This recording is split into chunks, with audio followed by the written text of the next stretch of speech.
Hey everybody, welcome to the channel. I'm Michael Noland. This is The Bottom Line. Tonight we're going to be discussing the Rock and Roll Hall of Fame. They've released a tally on how it's going for the nominees thus far, so we're going to be discussing that. And then we're also going to talk about how the Rock and Roll Hall of Shame is also the Rock and Roll Hall of Tame.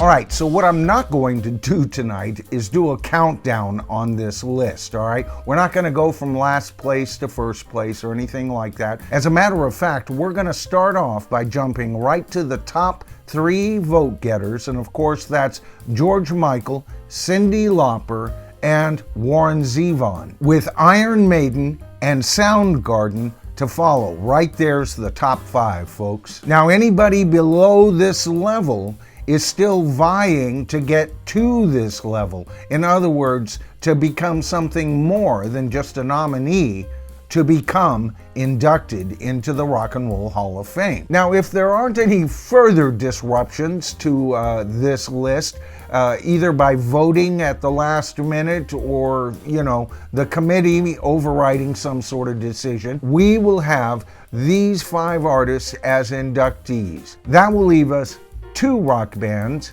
1 singer-songwriter rock artist, and 2 pop singers. And it's the 2 pop singers who are at the head of the game, folks. Now, my problem with this is, both George Michael and Cyndi Lauper certainly at times looked rock and roll, but in my opinion, they were clearly pop artists. And yet we're talking about the Rock and Roll Hall of Fame. It's almost as if they feel that rock came out of pop, and rock certainly invaded pop, and then rock even dominated pop for a long time, and there were a lot of artists, just like George Michael, just like Cyndi Lauper, all along there. We had Dionne Warwick, who would slip in there. Hell, we had Burt Bacharach tunes slipping into an almost acceptable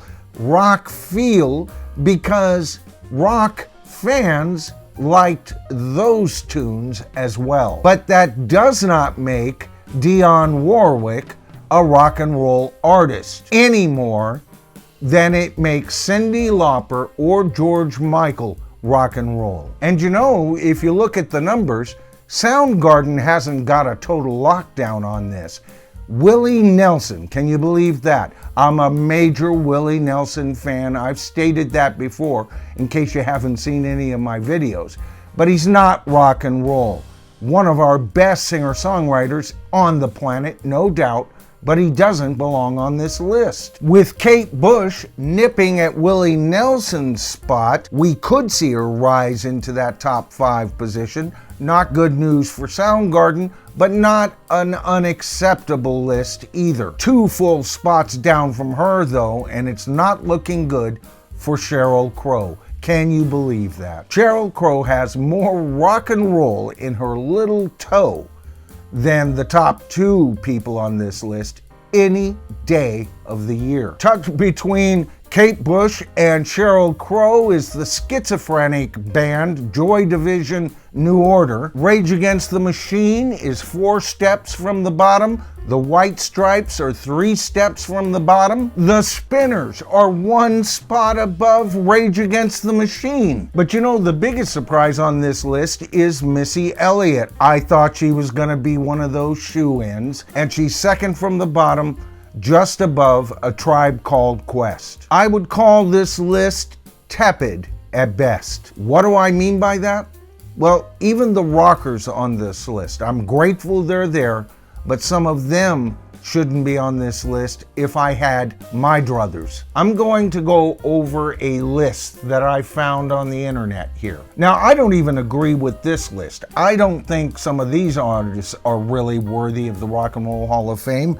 The first one they mention here is Bryan Adams. I've never been a Bryan Adams fan, but he's more rock and roll than half the people on the list today, so I don't know. Oh, and they also list Alice in Chains. Now that's interesting. with Soundgarden being on this list, all I can say is I would have chosen Alice in Chains. They're my favorite band from that era, okay? They traveled more territory musically than any of those bands, and they should be on this list and should have been long ago. They go on to mention Gregg Allman as a solo artist. Of course, he's in the Rock and Roll Hall of Fame with the Allman Brothers. I wouldn't agree with that. I like some of his solo stuff, but Rock and Roll Hall of Fame as a solo artist, not quite there, Greg, for me. But then they talk about America. Now, America is a pop rock band, all right?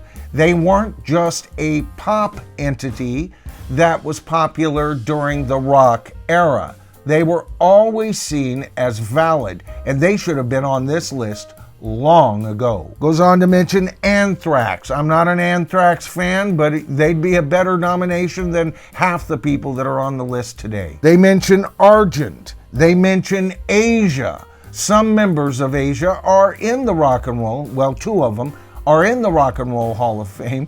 Jeff Downes wasn't allowed to participate in that. That's sad. But yeah, you know, they are only represented by their members who were associated with Yes. That's a tragedy, folks, because Asia was a great band. Bad Company isn't on this list.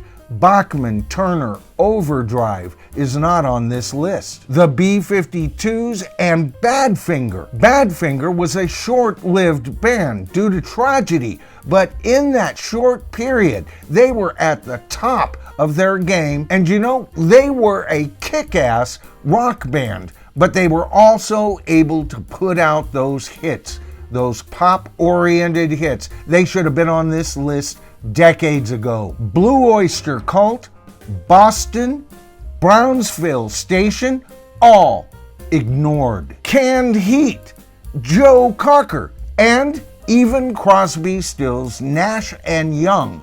Now, Crosby, Stills, and Nash are in, but never as the full foursome that they became. Derek and the Dominoes, Devo, Rick Derringer. I mean, my God, the list goes on. There's no Fabulous Thunderbirds, and there is no Emerson, Lake, or Palmer. No Foreigner, no Peter Frampton, no John Fogerty. You can forget about Grand Funk Railroad as well. Now, we just got up to the G's, and I only gave you some of the artists on that list up until that point.